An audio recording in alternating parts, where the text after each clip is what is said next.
Hello, everybody. My name is James. Welcome to another Planet FPL Clash of the Correspondents. And on this one, ahead of Game Week 8, it's a fixture that Andy Martin will never fail to remind everyone about. Firstly, let me introduce you to our Wolverhampton Wanderers correspondent. It's Bradley Parker. How are you, Bradley? I'm alright, yeah. Good man. And our Manchester City correspondent, Jonny Pringle's here. How are you, Johnny? Good, thanks, James. Thanks for having me on again.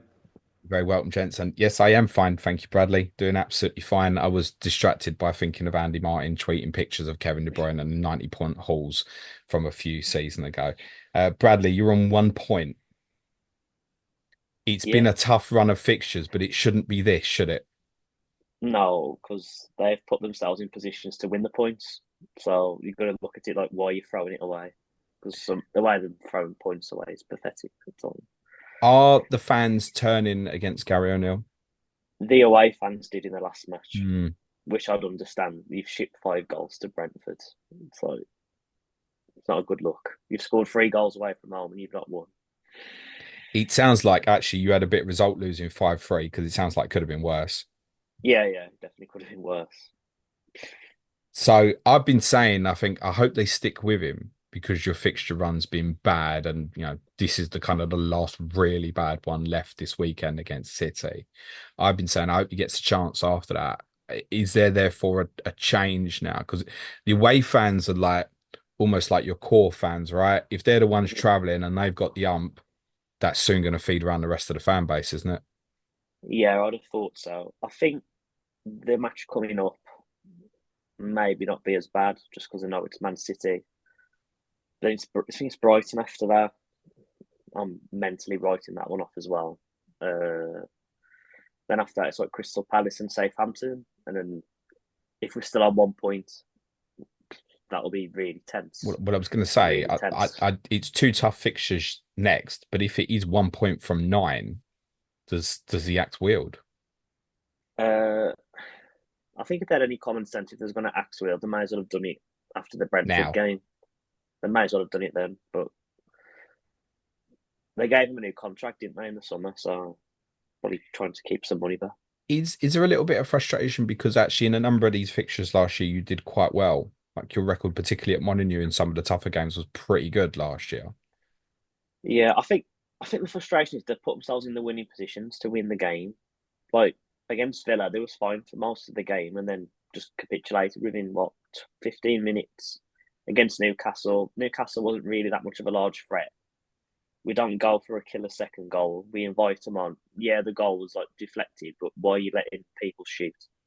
They've done that multiple times. Like the lack of closing down is really amateur. If you let people shoot, there's always a chance they're going to score. So Yeah, I also feel like it flips both ways because like clearly you shouldn't be on 1 point from seven, even with this difficult fixture list. But you've not been as bad as 1 point from seven. As you said, you're winning at Villa. Watch the game against Newcastle. You were in control, mate. You were doing all right. I thought you'd probably go on and win the game. Arsenal fans keep telling me you played quite well there in game week 1. You gave Chelsea a really good half of football. So you haven't been as bad as the 1 point from 7 games, right? no, not overall, but them spells in the games where they lose it is like proper atrocious, and you can't do that in the Premier League. You're going to get punished. You That's why we don't win games. We don't Johnny, put on a full performance. must win this weekend now. For City, Yeah. um, I don't know. The phrase like must win, I think, for is Wolves overused. away, a fixture you lost last year. It's not a like bad a book definition. It's not a I must hear win. you. But does it feel like that based on what Bradley's saying? I.e., if you don't win, it's a mass disappointment. Let's put it that way then. Yeah, But I yeah, I guess think. that goes for the majority of fixtures you play, right? Yeah, true. But I think like Bradley's right in that Wolves are in a bit of a funk. Um, we need to be going there and winning this season. Is there any concern on the basis that you went there last year and got turned over? Yeah, maybe. I think something that sticks in my head is Rodri didn't play. I know Rodri's not going to play a lot of games this season, but it was one of the games Rodri didn't play last year, so I know how we suffered there. But I then, think that's the main worry without Rodri is away games well, because segue then, like obviously it looks like he's going to miss the rest of the season. Like how big is this? Can we understate this in any way? nah, it's absolutely huge. I mean, it's just nightmare scenario for all City fans. If you'd have said to us at the start of the season, what is worst case scenario? It's Rodri ACL to the point where we like jokingly talked about it. Like, oh, imagine if Rodri did his ACL, that's season over, isn't it? And then he did it. I think more than even Haaland. I think if you'd have asked anyone, I think if you could just ask one player, it's Rodri who would have the most impact. So Yeah, yeah, I think it's mitigated by Gundogan arriving. I think if we hadn't signed Gundogan, I think we would be really fucked. do But the you fact that foresee him as a solution then to that problem? not, I don't think he's a like for like solution, but I think he is one of the solutions. Because he's got the experience? I think he can play alongside Kovacic. He can play as a lone six. He's probably the most capable player in the squad as playing that lone six role. Um, but I think in the bigger games, I think he can play alongside Kovacic to sort of make a two. Um, but yeah, it's a huge blow. Rodri being out, but there's just simply no replacing him. The team is built around him now, so we're having to change the system to cope without him. No, you're talking about a player who nearly everybody would go, he's the best in the world at what he does, right? Yeah. So, to replace it within one club, it's impossible. Do you think you'll look to buy in January, therefore? I wouldn't have said so straight away, and I think obviously we'll see how we get on. The early signs have been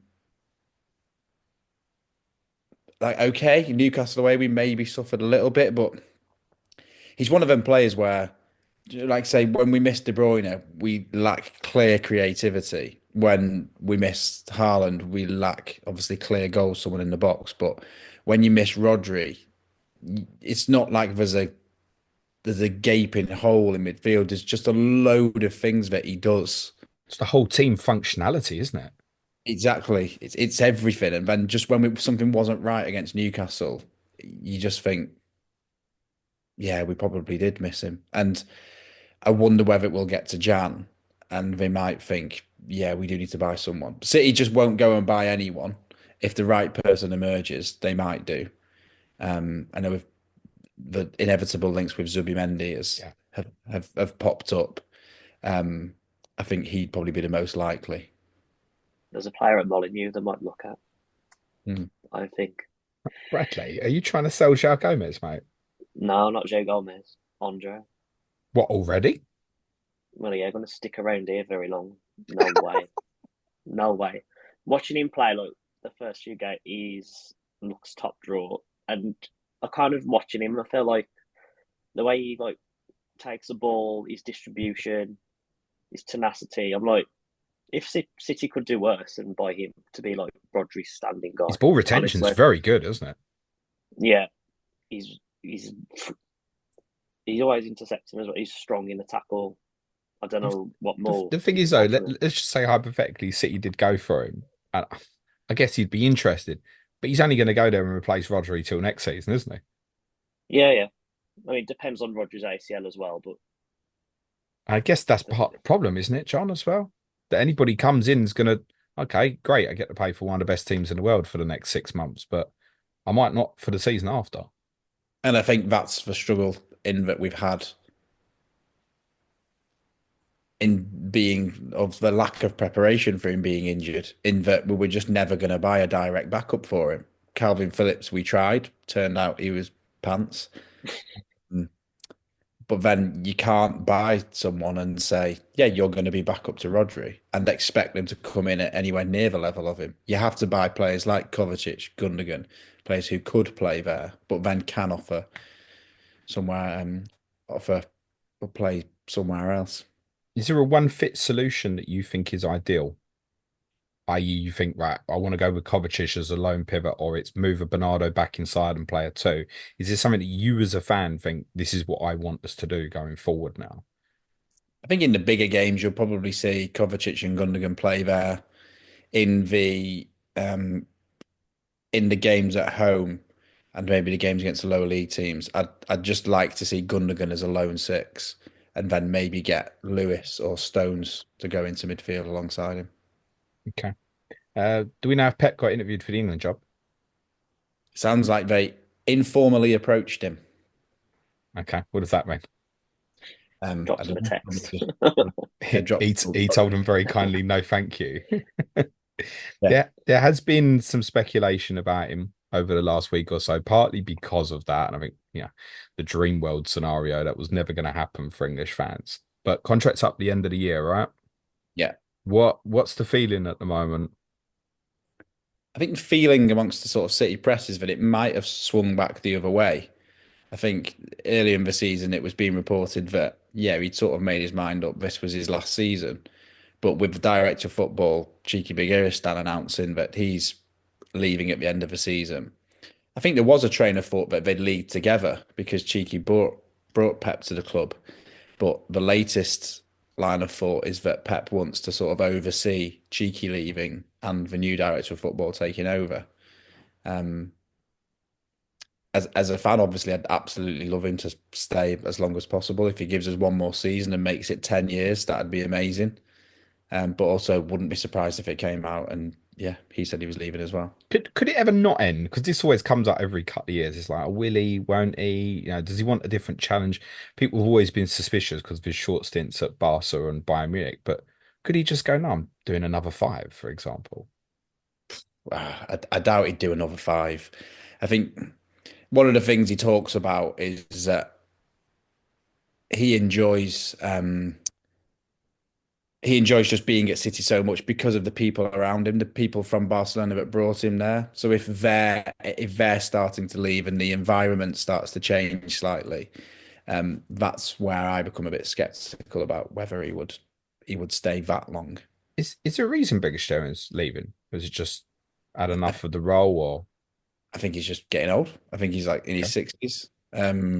I haven't seen many reasons why. Obviously, the cynics and the idiots at other fan bases would claim that he's jumping ship before these charges come in, but how have you then managed to go and poach the director of football from another top European club then? I don't know. I think he's just done his time. Hugo Viana's the man who people Yeah. might remember played for Newcastle. That's going to bring on big links with Amrin from Sporting Lisbon as well, isn't it? As they've worked together. Yeah, there was a aggregated story last night saying that he's number one after Pep. Yeah, I think we could see that, couldn't we? With this Rodri injury, Arsenal are now favourites for the title with the bookies. Do you agree with that or not? Initially, when he was injured, I was quite bullish. Um, Afterwards, but you just can't, like I say, understate how much we're going to miss him. Um, I can understand why the bookies have Arsenal as slight favourites, but Pep comes up with so many solutions. Again, it wouldn't surprise me if we were there at the end of the season without him Yeah. lifting the title again. And reaction to the Arsenal game? There was a lot of hullabaloo from everybody afterwards. Everyone had an opinion on it, didn't they? Oh, it was a really weird game. A lot of emotions. I mean, I thought we played really well up until Rodri got injured. If Gundogan doesn't hit the post from that free kick and we go 2-0 up, we're probably seeing the game out. Um, and then all of a sudden you 2-1 down, Trossard sent off. I'm thinking, right, this is a great chance to win. And then the longer the game goes on, the more you're thinking, well, just desperate for an equaliser. I think I was just happy to shake hands on a draw at the end, but it was one of them because of the red card and the injury. I don't think you could actually draw that much from it. Take it you were at the game. Yeah, I Was was it actually I was actually in corporate that day. Very, very lucky to be there. And in Johnny? that What's new happened to you? You let in that yourself go, new mate. in that new tunnel club, in that new tunnel club bit where you can see inside the tunnel, and I was behind the Arsenal bench, and they were winding me up because there was just in the second half there was just such premeditated shithousery and time wasting Do and you blame them? I even asked that question as a Tottenham fan. Do you blame them? no, because I think you have to do that to beat City. and even with it, they didn't manage it. Um, but it was pushing it. I don't mind like a bit of time wasting, but it was just like premeditated. Right, you go down, we'll make a sub, and they did take the piss at times. I think some of it did borderline on out of the spirit of the game. It wouldn't be for me to say any further. Bradley, how do you see the title race for neutral? I think City will just go on that 20 winning streak or whatever they do in the new year, and then just wrap it up. 20 for City under the circumstances, actually under any circumstances, would still be quite incredible. You played Liverpool recently. You include them in this conversation or not? Um, I think they'll be closer than last year. I don't watch them and think title contender. I just think very, very good, but I'm not quite. I think because Jota will probably get injured a little bit more again, as usual, then they'll have to play Darwin up front. But Mr. Chaos. Is that how you see it, Johnny? Just you and Arsenal still, or a bit concerned about Liverpool? Started well. Yeah, a bit concerned about Liverpool. I think Arsenal are the massive sort of like rivals, but I think there's been a lot of talk about City and Arsenal sort of like distracting each other and Liverpool sort of like just riding up. But yeah, I wouldn't like totally rule them out. Okay. Bradley, if I offered you 17th now, would you take it? yeah, Is it that bad? it is at the minute when we're stuck with 1 point. I think I had all that optimism in pre-season. They conned me big time. It does feel like it's well documented, and we spoke about it even in pre-season, right? The fixture run for the first 8 or even arguably 9 with the Brighton away games, like, was horrendous. It was the worst start for anyone by a mile. You could easily hit game week 10, go and win 3 games in a row, and that's all stead, mate. We could easily lose them all as well because now the confidence is gone. This run of fixtures, Bradley. Palace at home. This is from 10. Palace at home, Southampton at home, Fulham away, Bournemouth at home, Everton away, West Ham away, Ipswich at home, Leicester away. Let's include Manchester United at home and Tottenham away for the offensive players for FPL. And then Nottingham Forest at home, game week 20. Like that, it's flipped so hard the other way, right? Yeah, it has. It has flipped on paper, but football's not played on paper because at the minute we look. Well, on paper, people expect you to lose a lot of games so far, Brad, and you have. When these fixtures swing, a lot of us think you'll win a lot of games. It's just the confidence that I'm seeing on the pitch. It's the organisation just doesn't seem there. Okay, elaborate on that then. It's just like the way we're throwing the games away. It just seems like everybody loses their heads. It's bizarre. Like Lemina's making a lot of mistakes this season, which I've never seen him do since he's come here. Joe Gomez again, like he seems to have just gone a bit off the boil big time. Surprised or slightly surprised he wasn't on the bench against Brentford, to So be honest. is there a leadership problem? As in on the pitch, first and foremost. I think it looks like it a little bit sometimes because it does look like nobody's like Lemina looks like he cares a lot, but I don't know what's going on the pitch, like who's saying what, because him and Dawson was like arguing against at Brentford. Well, The I'm show's guessing totty. Dawson wasn't meant to play anymore. I'm guessing was kind of the idea. You obviously suffered your own bad ACL injury with Yerson Again, yeah. Mosquera's injury at Aston Villa, who many of us would possibly be looking to buy at FPL at the moment if he hadn't had that injury. You've gone back to Totti Gomez and Dawson. Gary O'Neill seemed to suggest after the last game that you may need to go to a back three now, but Santiago Bueno is your only other centre back. Yeah, Can you see a change here? And I don't mean, I guess there's a chance that you'll go to a back five against City anyway, because that worked so well for you in the same fixture last year. But is that the sort of change that we can expect, that you move to a back three now because this hasn't worked? yeah, he might have to just to stem the bleeding. If that's what's going to stop the bleeding, then he's going to have to do what he's got to do to keep his job as well. But then that just shows the club's poor planning because we needed a centre off before Kilman was sold. Yeah. So they just sold him and now we're in trouble. But did the club deem that Mosquera was essentially the replacement on that basis? I don't think they should think like that because No, but it's unfortunate. Gary O'Neill clearly wanted to play a back four. If he hadn't got injured, you did have 4 centre backs. If you're going to play a back four, you don't really need more than four. So he has been a bit unlucky. Been unlucky, but I think a lot of the fan base wanted just one more centre back. Well, the fan We base, don't have any in the academy. the fan base have wanted a lot Example. of signings, but your ownership group don't look like they want to do it, mate. What was all this about Trouble to the selling the fans down the road that this time last year they couldn't buy because of FFP, and then this year coming out and saying we were miles clear, it wasn't a problem. Yeah. What's that all about? They'll just pedal whatever line they need to pedal at the time. It's Or just was that a case that there wasn't any intention to sell Neto, but then the money got offered and they couldn't turn it down? yeah. There's probably waiting for the bid to come in. Like I find it's still a weird move for him. Really come out of nowhere. That I'm surprised. People join Chelsea, they'll have many reasons for doing so. Some I don't understand. For some players like Cole Palmer, it does actually work out, in fairness. I like your midfield, Bradley. I like the three. You've mentioned Andre. I know you said Lamina's had struggles. We've also mentioned João Gomez already. That midfield three doesn't scream like a midfield that's going to get relegated to me, mate. It shouldn't do, but it's just and so like I say, I mean the confidence. If they can get the confidence back, that's fine. But like the balance of the three sometimes seems a bit off as well. Like Lamina sometimes seems to be like in pre-season he was dropping in like to the back into the defence, but that doesn't seem to be happening all of a sudden now. So I'd like to ask Aaron why that's changed because it seemed to work in pre-season. Lamina will just come back in a little bit and basically form a three and let Ait-Nouri go. But that just seems to be and Joe Gomez doesn't just seems to be running a bit aimlessly sometimes.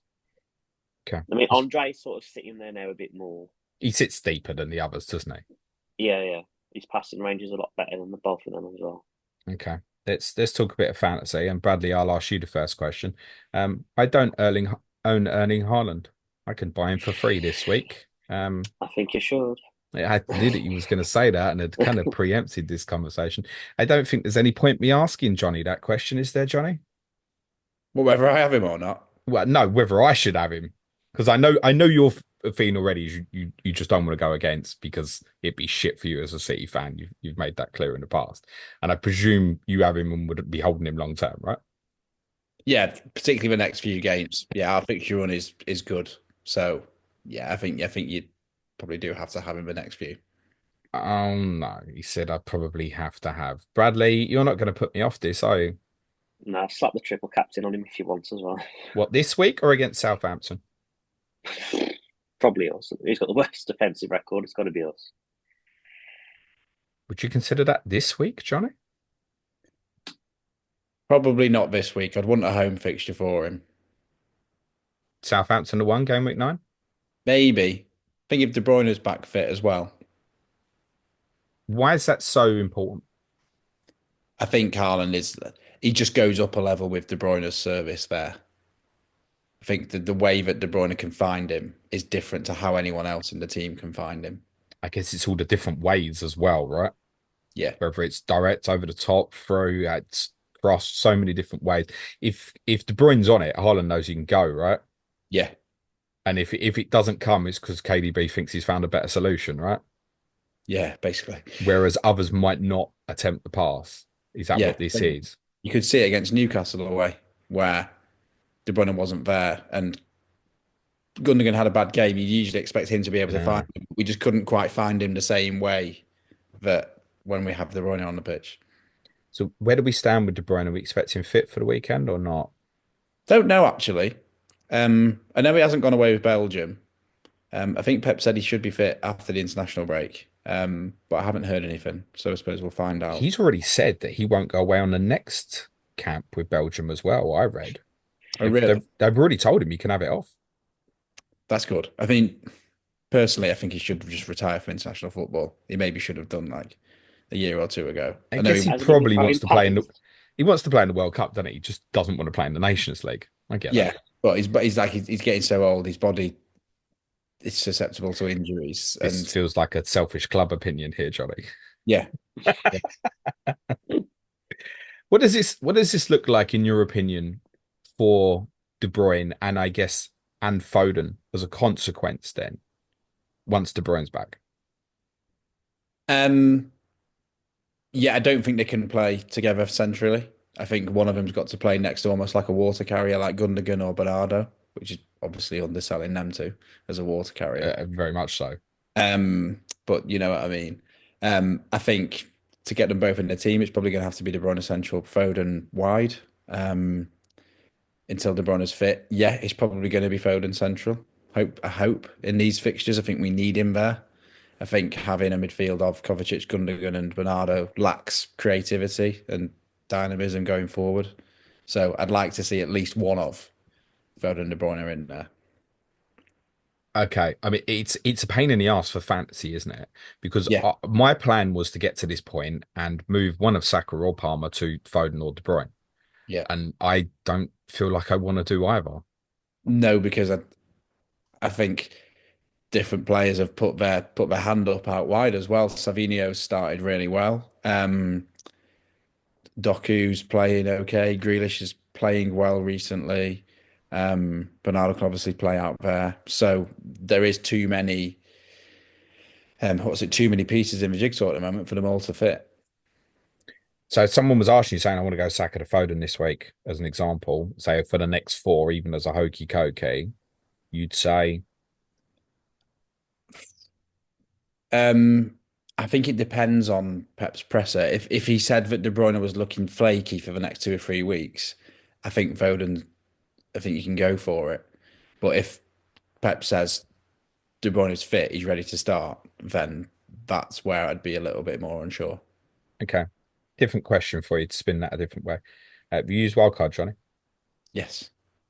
If you hadn't and we're using it now, what city do you think would go in?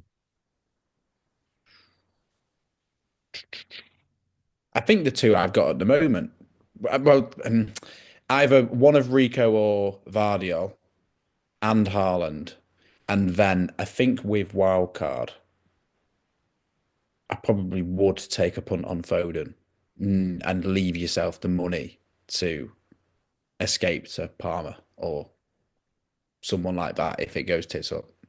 Part my problem, Johnny, is I know if I buy Haaland for these four games, it's brilliant four fixtures. Yeah, well, it's probably five, and it would be me selling Haaland for Tottenham at home. I can't do that, mate. I'd like you to, because then it'd mean he'd score. If I've got Haaland going into, I'll captain him, mate. That might be the triple captain game. That's part of the awkwardness. That feels, I get that. If people genuinely want to punt that for Foden, say that hokey cokey over the next four, I get that completely. But I think you're right, Johnny. At the moment, it is that, isn't it? It's a punt. Yeah. Yeah, and Foden's just not the same sort of like level he was at last season. It's been really weird. He didn't have a good Euros. Um, he hasn't managed to get a run in the team this season. I think there's been a few rumors about his personal life. Um, Pep sort of alluded to it in the press conference where he said if Phil, because people were asking if Phil's injured or if he's unfit, and he said no, Phil's always fit. He's never injured. Um, if his head's there, then Phil is there. So I really hope he manages to sort out whatever's going on Has because he stopped going to the curry house? Do we know? I don't know. I hope he hasn't been back. What do you think Yeah, when you it's just gone on a bit longer. I know we joked about it last time. It's just gone on a bit longer for yeah. me to think, but it was that. Um, What do you make when you hear of England fans being critical of him? I feel really protective of him. It ruins my experience of watching England, to be honest, because I know how good Foden is, and it is painful for me watching him just not play well for England. Um, I feel like he's just not doing himself justice there. The stats are terrible for Can him. you put a finger on why? It's like 15 games without an attacking return or something. It's like it's incredible. Yeah, it's crazy. I don't know. I mean, like the simple answer is that he's not playing with as good players, maybe in the system that can't find him. But I don't think that's an excuse. He's playing with easily good enough players. Games last year, Johnny felt like he won them. Yeah, yeah, for City. Yeah. I think that's maybe something he's suffered from a little bit at the Euros. I mean, my obvious City bias is that they should build the team around him. I think it was quite clear they were building the team around Bellingham, and Foden was being moved around, but it's still good enough for wherever he plays with whoever he plays that to affect the game. And yeah, every time I watch England, I just come away disappointed with how he's played. In terms of the attacking players for FPL, does the doubts around all the rest just make it even stronger to go for Haaland? Yeah, I think so. I think he's just the nailed on City attacker, isn't it? If you want a piece of them, Can you foresee any rest over this period? not really. I think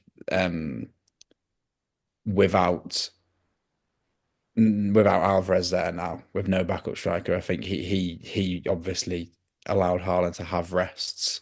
Um, I think you saw. I think who did we play in the Champions League recently? Bratislava, he took him Yeah, off straight after he scored, it was basically. like bang. Yeah, he scored 3-0. Get him off. But I guess because of that, could we see more of that even in the Premier League now? If you've got Sparta Prague next Wednesday, Southampton on the Saturday. If you're 3-0 up at Wolves, and I get that you may well have done some damage by that point, but could he get hooked with half hour to go now? Whereas it felt like in the past he wouldn't. Yeah, yeah, potentially.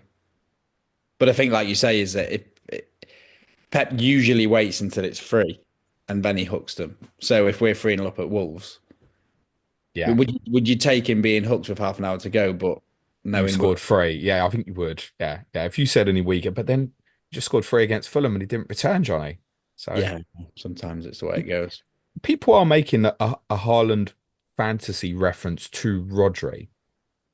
Is there any link to that at all? I'm not sure, like maybe a little bit just in terms of the way that the team functions, but I think like I said, it's more De Bruyne that's been missing for me. Okay. You've got, I guess, Lewis and Haaland at the moment. Yeah, You sound like you're not going to add to that. I've got Diaz in my wildcard. I've got like the sort of standard template wildcard, so I've got the option to go for Foden. That was in my thoughts when I picked my wildcard. Was I'd love to go and get Foden in game week 9. Um, but yeah, so what's the next game week? Is it game week 8? Eight next. Yeah, game week 8. Sorry, yeah, I'd love to go and get Foden in game week 8. Um, if Pep, like I say, if Pep rules out De Bruyne for 2 or 3 more weeks, I will be really tempted to go there. Okay. Bradley, what city you got at the moment? Lewis and Haaland. It's the same two. Take it you're happy with Lewis. I mean, you play him this Yeah, weekend, Bradley? yeah, I'll play him this weekend. Yeah. Is that a debate for you, Johnny? Have you got anything conflicting there where it's an and R to play Lewis or not this weekend? No, I'll play him. I think I'm pretty much in the camp now. I think with these fixtures coming up, I think they suit Rico. How I think I'll how play. how assured should owners feel or those who want to invest in his minutes going forward, do you think? I think pretty assured. I think you're inevitably going to get some games where Walker plays, but Lewis has played really well. Walker hasn't been playing well. I think a lot of the fans want Rico to take over. And I think, yeah, I think he suits them games where we need more of the ball and need more of an attacking threat down that side. The problem is we've seen him play so many different roles already recently, haven't we? Was it left back against Fulham, against Newcastle? We played out and out central midfield and Yeah, pushed forward into like right sided 10 half space positions where you'd want KDB actually. Do we see him right back primarily? Do we think here with the ability to obviously move into wherever Pep wants him to? yeah, I think so. Okay. Bradley, any other City likely to come in for you? I don't think so. I think I'll just leave it as that. Haaland captain this week?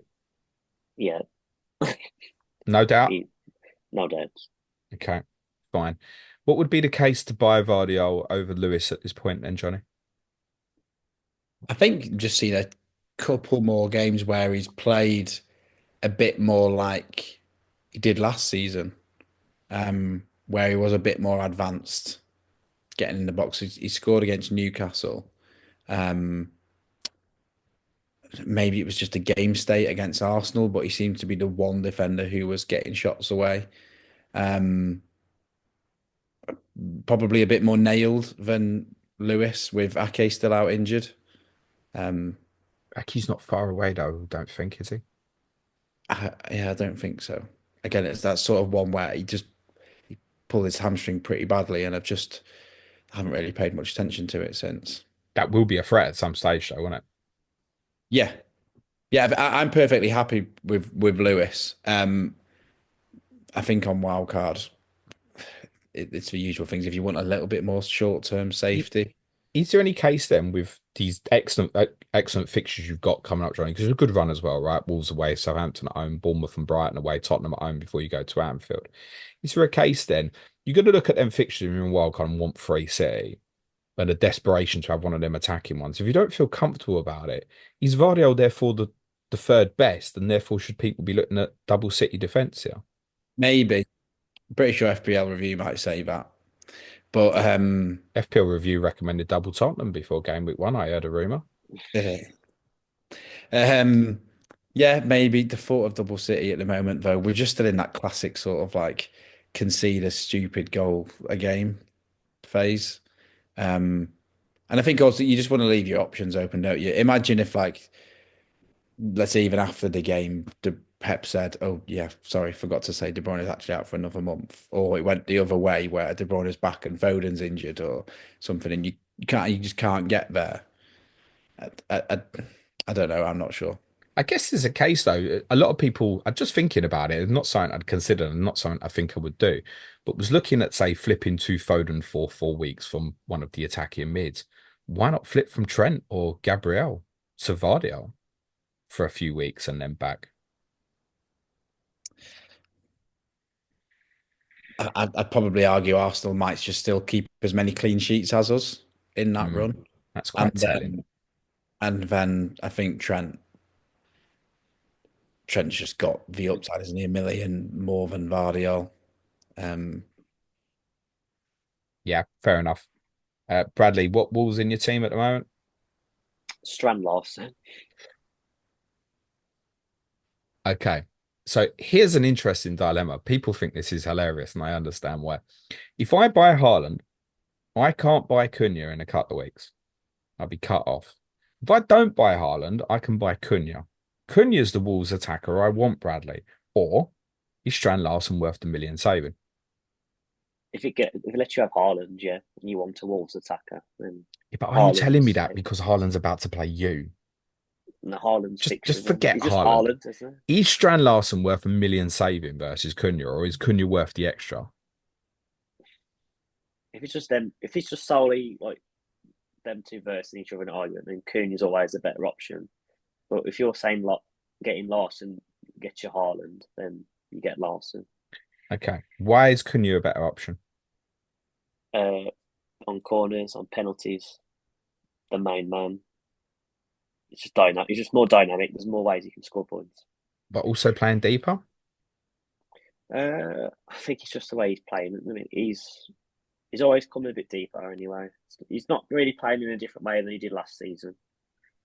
He's just playing. We're just playing worse. No, I understand.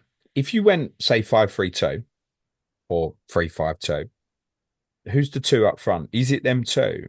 Yeah, it'll have to be There's no alternative to that, basically. pretty much now. Like Kwang's fallen completely out of favor, right? Yeah, he's injured anyway. Okay. And I understand you guys would rather Guedes played over him at the moment. Is that right? Yeah. Guedes was quite good in pre-season, and he's been good in the cup games he's been given. Like he's always had the ability, it's just the attitude. But I'm surprised he's not had more chance over Wang, whose form's been poor for a bit. Okay. Why have we seen so little of Rodrigo Gomez? Not sure because again, like he was another one who was flying in pre-season, and we was really excited how he was attacking the back post. We thought that's a guy that can sniff a few goals out if we just get the right service in. But he's just decided to play Bellegarde there because for some reason. But Bellegarde again, he isn't a winger either, so I feel sorry for him because like his job's just basically to shunt up and down the pitch. He's Okay. not offering much in attack. Has Carlos Forbes edged him out now, Bellegarde? I'd hope so, just for the natural balance in the team. Forbes is Forbes has looked all right to be fair. He's really raw though. Like, he's really raw. Is that He's worth keeping an rapid. eye on at 5.5? Um, if he keeps placing the team, yeah, because he's fairly directed. But he's attacking the box. He's not like putting the crosses in. He's like driving inside. I just think there'll be ownership at that level in people like, McNeil, the Fulham players. and it will swing in a bit with people. Oh, maybe I'm not happy with this player, and oh shit, Wolves have got 8 or 9 really good fixtures, and he'd be the only one in the midfield area that you could look at the moment, right? Yeah, I think so. I think our area midfield's just he could be dropped though again. It's one of them. It's awkward. He's done all right in his cameos, and he's only had one start against Brentford. He was okay. I don't think it necessarily means he's safe in the team just because of his age as well. He's only young, but he's not giving Rodrigo Gomez a fair crack of the whip. So Okay, I take it you're sticking with Strand Larsen through this period and happy with that. yeah, he's fine. He's cheap enough. He'll play. He's a decent threat. We just don't give him enough service. But is that partly down to again the fixtures? Um, I think we're not putting enough crosses in the box for him. You got enough people that would put the crosses in. Is part why we going back and asking about someone like Rodrigo Gomez, right? Yeah, exactly. I don't know if 5-3-2 would help, although it might get a little bit interesting those wing backs. Ray and Ait-Nouri Bradley is certainly getting attention. 22 FPL points so far, which is quite remarkable when your next highest scoring defender has 6, by the way. 4 attacking returns from these 7 games is not to be joked about. Scored in the last 2. I presume at 4.4 at the time of recording. That's the one to get if people want to get there thinking about future weeks. Yeah, definitely. He's the only defender you could even glance at if he was going to get anyone. Okay. I guess there would have been a Mascara debate here, but there isn't anything else otherwise, is there? Yeah, Mascara would have just been saving for the money if he was on a wild card. Any message for Nico about Nelson Semedo?